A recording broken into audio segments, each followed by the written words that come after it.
So yun nga, kasama ko rito ang aking girlfriend. Nag-Jollibee kami kasi wala lang, trip lang. 26 kasi ngayon kasi hindi kami magkasama kahapon. So dito kami sa labas, umuulan. Tamang sama lang kami ng itik ko. Ito na guys, yung kotse namin papasok na pero hindi. Sino to? Joke. Ito na nga, binibigyan ko siya rito ng pamasko. Kaso hindi ko na video, kinukuha ko yung pera, ayaw niya ibigay. Ibibidyo ko nga pero wala, makulit siya. Ayaw niya ibigay eh. Hindi ko talaga siya napilit dito guys, hanggang sa pinagtripan niya na lang ako dito. Ay no, inilagay ba naman sa ulo ko 100? Tamang A pa rito sa idol, kala mo geng-geng na nga guys.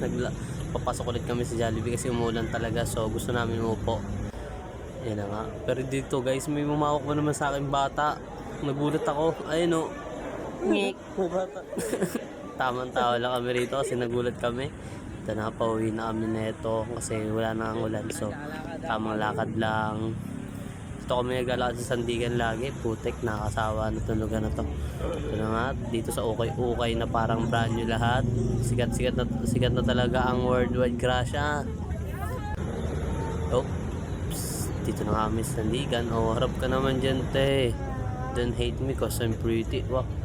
Dito na kami sa may pamansang palengke ng Sandigan. Dito na nga kami sa bilihan ng kwek-kwek. Pag dumaan ka rito, hindi ka nila papaalisin. Paisip nga kami rito bumili ng burger. Pero umalis din kami kasi naumay kami. So pumunta na kami rito sa Korean store.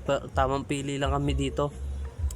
Titignan namin yung presyo. So kaya naman. Kaso hindi nga ng trip kasi maulan. So pili-pili lang kami rito. Pumipili siya pero yun na, may napili na siya rito.